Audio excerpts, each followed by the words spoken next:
The Complete Works of William Shakespeare by William Shakespeare. Act I. Scene I. Cecilia. An antechamber in Leontes' palace.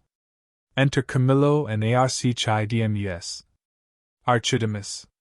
If you shall chance, Camillo, to visit Bohemia, on the like occasion whereon my services are now on foot, you shall see, as I have said, great difference betwixt our Bohemia and your Cecilia. Camillo. I think this coming summer the King of Sicilia means to pay Bohemia the visitation which he justly owes him. Archidamus. Wherein our entertainment shall shame us, we will be justified in our loves. For indeed, Camillo, beseech you Archidmus. Verily, I speak it in the freedom of my knowledge. We cannot with such magnificence and so rare I know not what to say. We will give you sleepy drinks, that your senses, unintelligent of our insufficience, may, though they cannot praise us, as little accuse us. Camillo. You pay a great deal too dear for what's given freely. Archidamus. Believe me, I speak as my understanding instructs me and as mine honesty puts it to utterance. Camillo. Cecilia cannot show himself overkind to Bohemia. They were trained together in their childhoods, and there rooted betwixt them then such an affection which cannot choose but branch now. Since their more mature dignities and royal necessities made separation of their society, their encounters, though not personal, have been royally attorneyed with interchange of gifts, letters, loving embassies, that they have seemed to be together though absent, shook hands, as over a vast, and embraced as it were from the ends of opposed winds. The heavens continue their loves. Archidamus. I think there is not in the world either malice or matter to alter it. You have an unspeakable comfort of your young Prince Mamillius. It is a gentleman of the greatest promise that ever came into my note. Camillo. I very well agree with you in the hopes of him. It is a gallant child, one that indeed physics the subject, makes old hearts fresh. They that went on crutches ere he was born desire yet their life to see him a man. Archidamus. Would they else be content to die? Camillo. Yes, if there were no other excuse why they should desire to live. Archidamus. If the king had no son, they would desire to live on crutches till he had one. Exeunt. Scene 2. The same. A room of state in the palace. Enter Leontes, Polixenes, Hermione, Mamillius, Camillo, and attendants. Polixenes. 9 changes of the watery star hath been the shepherd's note since we have left our throne without a burden. Time as long again would be filled up, my brother, with our thanks, and yet we should, for perpetuity, go hence in debt, and therefore, like a cipher yet standing in rich place, I multiply with 1. We thank you. Many thousands more that go before it. Leontes. Stay your thanks a while, and pay them when you part. Polixenes. Sir, that's tomorrow. I am questioned by my fears, of what may chance or breed upon our absence, that may blow no sneaping winds at home, to make us say, this is put forth too truly. Besides, I have stayed to tire your royalty. Leontes. We are tougher, brother, than you can put us to tea. Polixenes. No longer stay. Leontes. 1 sevennight longer. Polixenes. Very sooth, tomorrow. Leontes. We'll part the time between us then, and in that I'll no gainsaying. Polixenes. Press me not, beseech you, so, there is no tongue that moves, none ith world, so soon as yours, could win me, so it should now, were there necessity in your request, although 'twere needful I denied it. My affairs do even drag me homeward, which to hinder were, in your love a whip to me, my stay to you a charge and trouble, to save both, farewell, our brother. Leontes. Tongue-tied, our queen? Speak you. Hermione. I had thought, sir, to have held my peace until you had drawn oaths from him not to stay. You, sir, charge him too coldly. Tell him you are sure all in Bohemia is well, this satisfaction the bygone day proclaimed. Say this to him, he's beat from his best ward. Leontes. Well said, Hermione. Hermione. To tell he longs to see his son were strong. But let him say so then, and let him go, but let him swear so, and he shall not stay, we'll thwack him hence with distaffs. To Polixenes. Yet of your royal presence I'll adventure the borrow of a week. When at Bohemia you take my lord, I'll give him my commission to let him there a month behind the jest prefix first parting. Yet, good deed, Leontes, I love thee not a jar of clock behind what lady she her lord. You'll stay? Polixenes. No, madam. Hermione. Nay, but you will? Polixenes. I may not, verily. Hermione. Verily.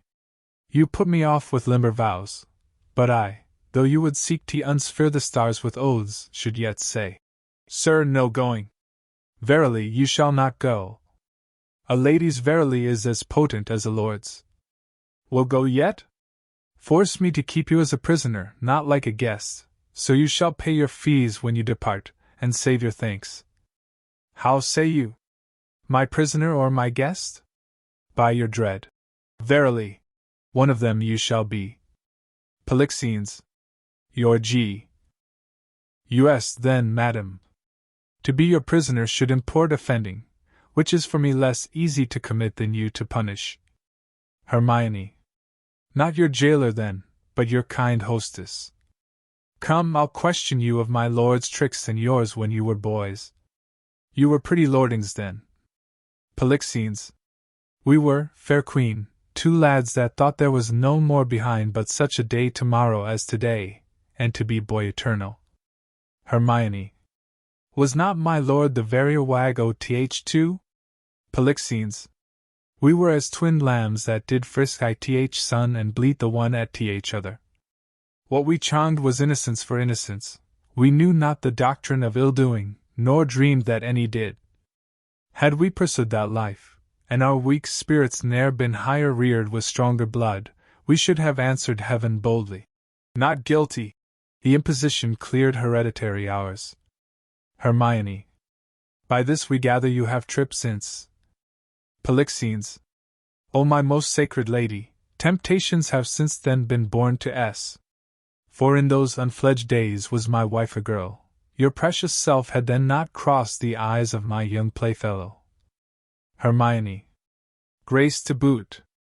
Of this make no conclusion, lest you say your queen and I are devils. Yet go on. Offenses we have made you do we'll answer, if you first sinned with us, and that with us you did continue fault, and that you slipped not with any but with us. Leontes. Is he one yet? Hermione. He'll stay, my lord. Leontes. At my request he would not. Hermione, my dearest, thou never spokest to better purpose. Hermione. Never? Leontes. Never but once. Hermione. What? Have I twice said well? When was before? I prithee tell me. Cram s with praise, and make s as fat as tame things. One good deed dying tongueless slaughters 1,000 waiting upon that.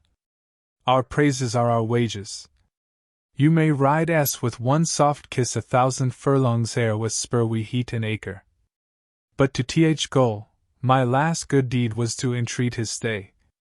What was my first? It has an elder sister, or I mistake you. Oh, would her name were Grace! But once before I spoke to the purpose when? Nay, let me have't, I long. Leontes. Why, that was when 3 crabbed months had soured themselves to death, ere I could make thee open thy white hand and clap thyself my love, then didst thou utter, I am yours forever. Hermione. 'Tis Grace indeed. Why, lo you now, I have spoke to purpose twice. The one forever earned a royal husband, other for some while a friend. Giving her hand to Polixenes. Leontes. Aside. Too hot, too hot. To mingle friendship far as mingling bloods. I have tremor cordis on me. My heart dances, but not for joy, not joy. This entertainment may a free face put on, derive a liberty from heartiness, from bounty, fertile bosom, and well become the agent. May, I grant, but to be paddling palms and pinching fingers, as now they are, and making practised smiles as in a looking-glass, and then to sigh, as 'twere the mort dear. Oh, that is entertainment my bosom likes not, nor my brows. Mamilius, art thou my boy? Mamilius. Ay, my good lord. Leontes. I fex. Why, that's my bawcock. What? Hast smutched thy nose? They say it is a copy out of mine. Come, captain, we must be neat, not neat, but cleanly, captain, and yet the steer, the heifer, and the calf are all called neat. Still virginaling upon his palm? How now, you wanton calf? Art thou my calf? Mamilius. Yes, if you will, my lord. Leontes. Thou want'st the rough pash and the shoots that I have to be full like me, yet they say we are almost as like as eggs. Women say so, that will say anything. But were they false as ordy-wide blacks, as wind, as waters, false as dice are to be wished by one that fixes no bourne twixt his and mine, yet were it true to say this boy were like me.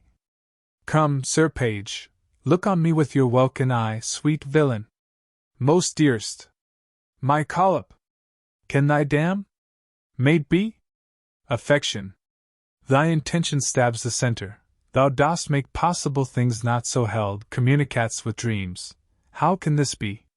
With what's unreal thou coactive art, and fellows nothing, then 'tis very credent thou mayst cojoin with something, and thou dost, and that beyond commission, and I find it, and that to the infection of my brains and hardening of my brows. Polixenes. What means Cecilia? Hermione. He something seems unsettled. Polixenes. How, my lord? What cheer? How is't with you, best brother? Hermione. You look as if you held a brow of much distraction. Are you moved, my lord? Leontes. No, in good earnest. How sometimes nature will betray its folly, its tenderness, and make itself a pastime to harder bosoms. Looking on the lines of my boy's face, methoughts I did recoil 23 years, and saw myself unbreeched, in my green velvet coat, my dagger muzzled lest it should bite its master, and so prove, as ornaments oft do, too dangerous. How like, methought, I then was to this colonel, this squash, this gentleman. Mine honest friend, will you take eggs for money? Milius. No, my lord, I'll fight. Leontes. You will? Why, happy man be as dull. My brother, are you so fond of your young prince as we do seem to be of ours? Polixenes. If at home, sir, he's all my exercise, my mirth, my matter, now my sworn friend, and then mine enemy, my parasite, my soldier, statesman, all. He makes a July's day short as December, and with his varying childness cures in me thoughts that would thick my blood. Leontes. So stands this squire affect with me. We two will walk, my lord, and leave you to your graver steps. Hermione, how thou lov'st us show in our brother's welcome. Let what is dear in Sicily be cheap. Next to thyself and my young rover, he's a parent to my heart. Hermione. If you would seek us, we are yours I the garden. Shall S attend you there? Leontes. To your own bents dispose you, you'll be found, be you beneath the sky. Aside. I am angling now, though you perceive me not how I give line. Go to. How she holds up the neb, the bill to him, and arms her with the boldness of a wife to her allowing husband. Exeunt Polixenes, Hermione and attendants. Gone already. Inch thick, knee deep, o'er head and ears a forked one. Go, play, boy, play. Thy mother plays, and I play too, but so distract apart, whose issue will hiss me to my grave, contempt and clamor will be my knell. Go, play, boy, play. There have been, or I am much deceived, cuckolds ere now, and many a man there is, even at this present, now while I speak this, holds his wife by th arm, that little thinks she has been slicked in absence, and his pond fished by his next neighbor, by Sir Smile, his neighbor. Nay, there's comfort in tea, whiles other men have gates, and those gates opened, as mine, against their will. Should all despair that hath revolted wives, the 10th of mankind would hang themselves. Physic, for there's none, it is a bawdy planet, that will strike where 'tis predominant, and 'tis powerful, think it, from east, west, north, and south. Be it concluded, no barricado for a belly. Note, it will let in and out the enemy with bag and baggage. Many thousand of us have the disease, and feel it not. How now, boy?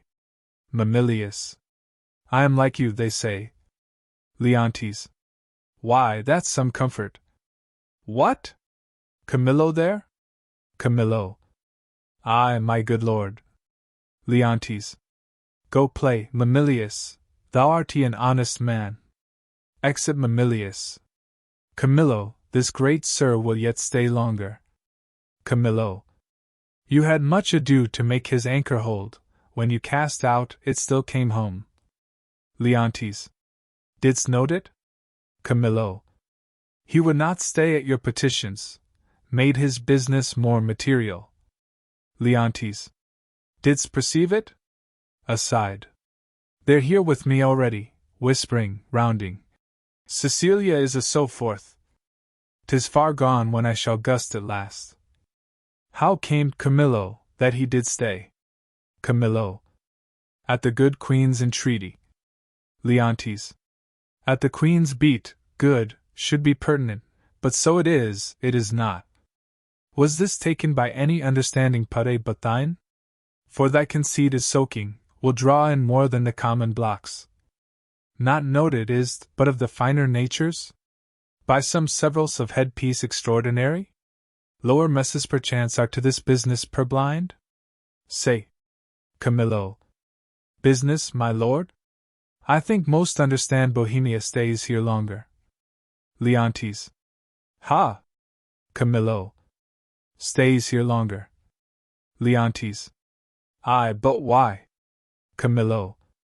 To satisfy your highness, and the entreaties of our most gracious mistress. Leontes. Satisfy? Entreaties of your mistress? Satisfy? Let that suffice. I have trusted thee, Camillo, with all the nearest things to my heart, as well my chamber councils, wherein, priest-like, thou hast cleansed my bosom, I from thee departed thy penitent reformed. But we have been deceived in thy integrity, deceived in that which seems so. Camillo. Be it forbid, my lord. Leontes.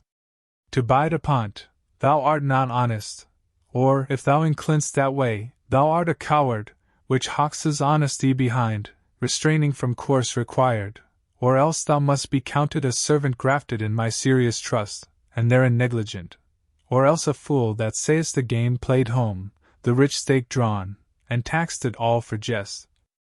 Camillo. My gracious lord, I may be negligent, foolish, and fearful. In every one of these no man is free, but that his negligence, his folly, fear, among the infinite doings of the world, sometime puts forth. In your affairs, my lord, if ever I were wilful negligent, it was my folly; if industriously I played the fool, it was my negligence, not weighing well the end; if ever fearful to do a thing, where I the issue doubted, whereof the execution did cry out against the non-performance, 'twas a fear which oft affects the wisest. These, my lord, are such allowed infirmities that honesty is never free of. But beseech your grace, be plainer with me, let me know my trespass by its own visage, if I then deny it, 'tis none of mine. Leontes. How not you seen, Camillo? But that's past doubt, you have, or your eyeglass is thicker than a cuckold's horn, or heard? For, to a vision so apparent, rumor cannot be mute, or thought? For cogitation resides not in that man that does not think, my wife is slippery? If thou wilt confess, or else be impudently negative, to have nor eyes nor ears nor thought, then say my wife's a hobby horse, deserves a name as rank as any flax wench that puts to before her troth plight, sate and justified. Camillo.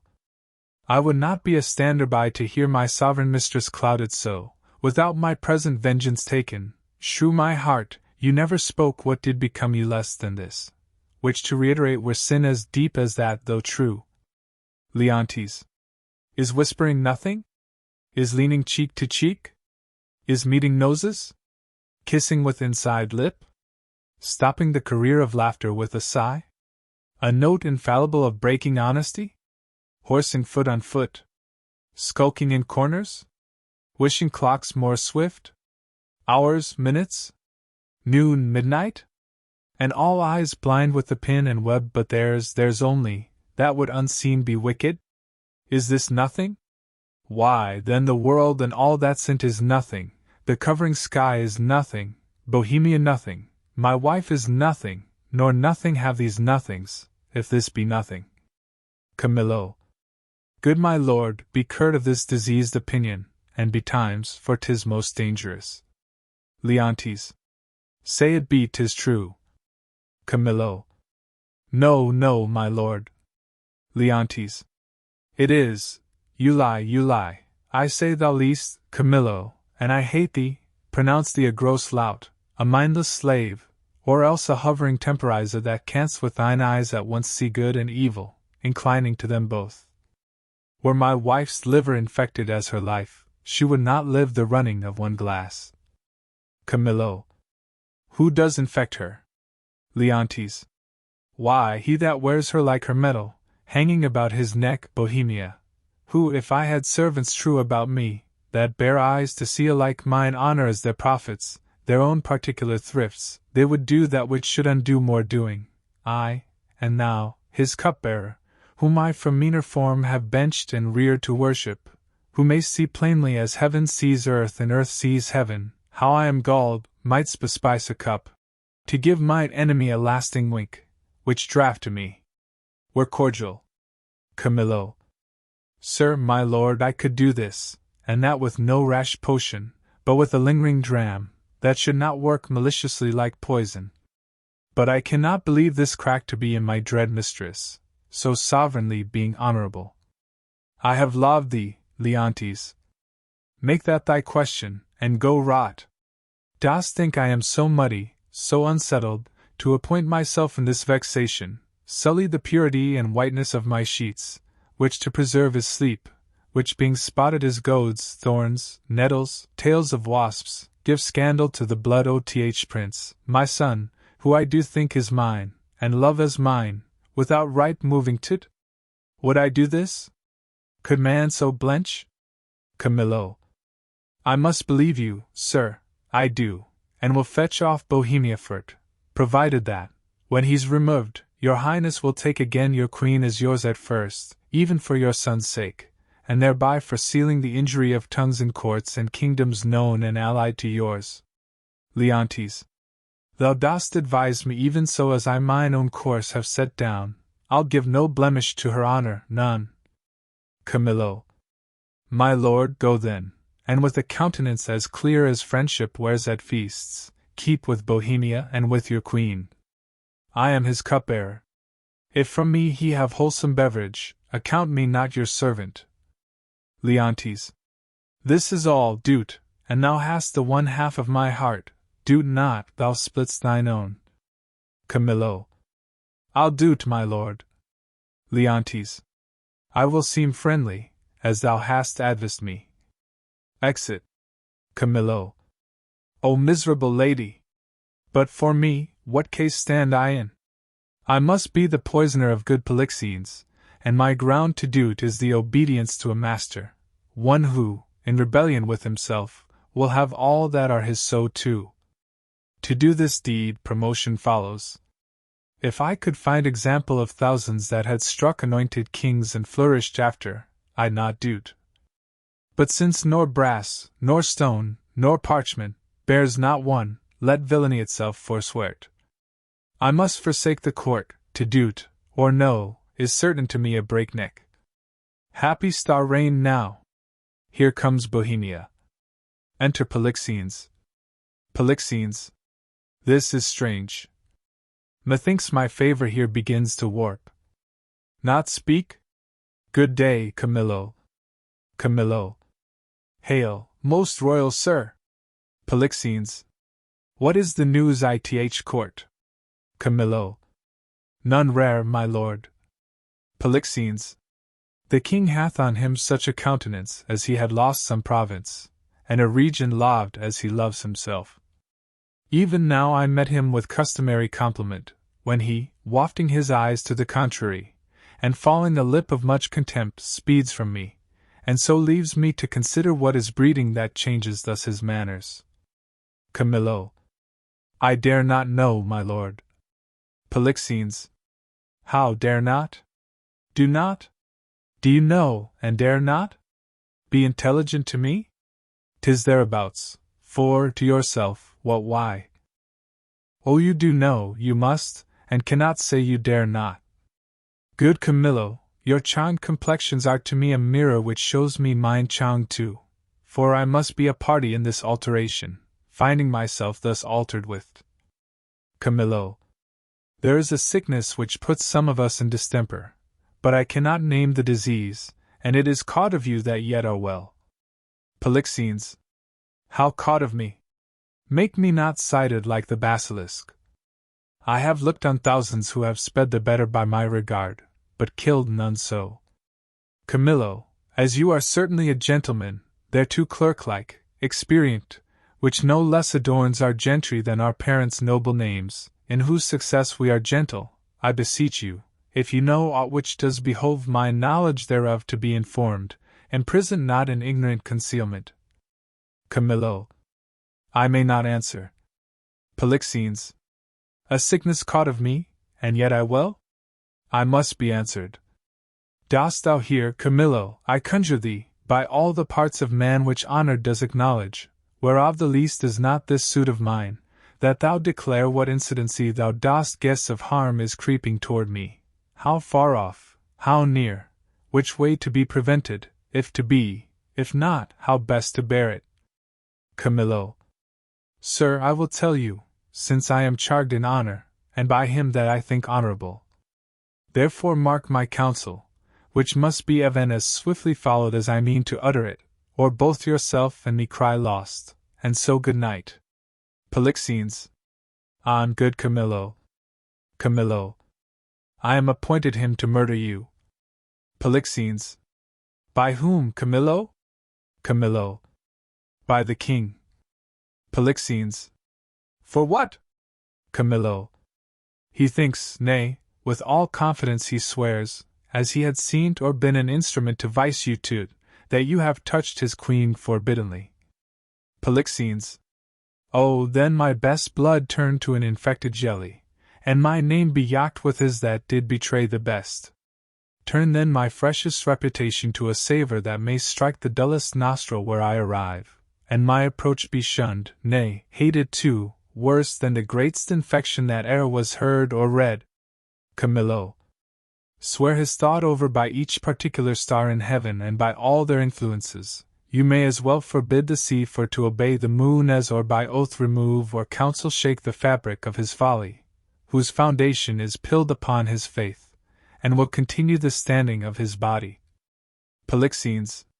How should this grow? Camillo. I know not, but I am sure 'tis safer to avoid what's grown than question how 'tis born.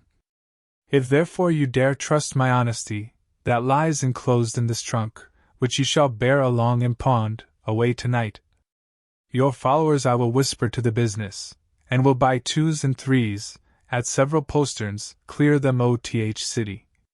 For myself, I'll put my fortunes to your service, which are here by this discovery lost.